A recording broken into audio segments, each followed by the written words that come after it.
समाज में सकारात्मक परिवर्तन लाने हेतु श्रीफल न्यूज का विचारशील कदम। बदलाव की बयार।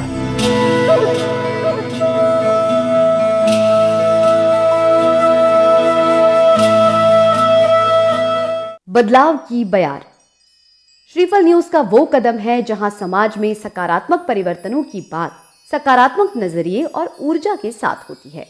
हमारे इसी कदम में हम प्रस्तुत करना चाहते हैं एक ऐसा नजरिया जिसे अपनाकर हर जीव आत्मोत्थान की राह पर आगे बढ़ सकता है। रावण को हम सभी जानते हैं और जलाते हुए देखते भी हैं, पर क्या हम उसे उसके उन रूपों और गुणों के साथ जानते हैं जिसके कारण भविष्य में वो तीर्थंकर होने वाला है? शायद नहीं। इसलिए श्रीफल न्यूज 10 दिनों तक रावण के गुणों से आपको परिचित करवाएगा और चाहेगा कि इस दशहरे हम रावण को नहीं अपने अंतस में जिनेंद्र आराधना का दीप जलाएं। श्रीफल के लिए मुनि श्री पूज्य सागर जी महाराज की कलम से रावण को जानिए रावण की ही जुबानी। आज के अंक में मैं रावण, कुलधर्मी, सच्चा क्षमाधर्मी। मैं रावण, मेरी दिग्विजय का लक्ष्य था अपनी वंश परंपरा की राज्य नगरी लंका को पुनः प्राप्त करना। दिग्विजय मात्र शक्ति बढ़ाकर राजा इंद्र पर विजय प्राप्त करने के लिए थी, न कि धन वृद्धि के लिए। आपको तो पहले भी बताया मैंने कि राजा इंद्र ने ही लंका पर आधिपत्य स्थापित कर मेरे दादा सुमाली के भाई माली को मारा था और उन्हें लंका से बाहर कर दिया था। चूंकि विजयार्थ पर्वत का ये राजा स्वयं को साक्षात स्वधर्म इंद्र अपनी नगरी को स्वर्ग समझता था और अपने अधीनस्थ राजाओं को देव मानता था। और तो और इसने अपने हाथी का नाम भी ऐरावत रख लिया था। इसीलिए इसकी सेना देव सेना कहलाई और मैं राक्षस वंश का था, तो मेरी सेना राक्षस सेना।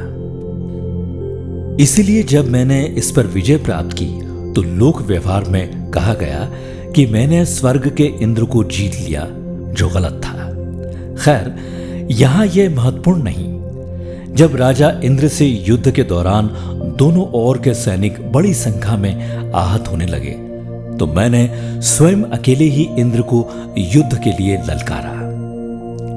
वैसे भी मैंने दिग्विजय के दौरान इस बात पर विशेष ध्यान दिया था कि मैं विपरीत राज्य के राजा को ऐसे बंदी बना लूं कि कम से कम सैनिकों को युद्ध में प्राण गंवाना पड़े। सो यहां भी ऐसा ही सोचा। हम दोनों के बीच भयानक युद्ध हुआ और अंत में वो समय आ ही गया जब मैंने इंद्र को बंदी बना लिया और अपनी लंका को वापस प्राप्त कर लिया। 18 साल तक दिग्विजय के सफर के बाद हमें यह दिन देखने को मिला जब मेरी वंश परंपरा की नगरी और राज्य मेरा था। राजा इंद्र के पिता सहस्त्रार मेरे पास आए। उनको मैंने विनयपूर्वक सम्मान दिया। जब उन्होंने इंद्र को बंधन मुक्त करने को कहा तो मैंने उनसे कहा कि मैं आपकी आज्ञा का पालन करूंगा।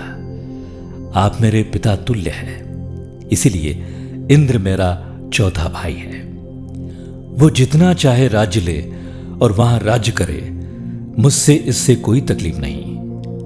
मुझे तो बस मेरे वंश की राज्यस्थली लंका नगरी वापस मिल गई और मुझे कुछ नहीं चाहिए। वैसे भी मैं दिग्विजय के बाद प्रत्येक राजा को उनके राज्य में ही शासन करने को देता आया हूं। आपको पता है, उस समय मेरे एक शत्रु का पिता मेरी प्रशंसा कर रहा था और मैं अपने शत्रु को क्षमा कर रहा था। मैंने इंद्र को छोड़ दिया और लंका विजय पर उत्सव हुआ।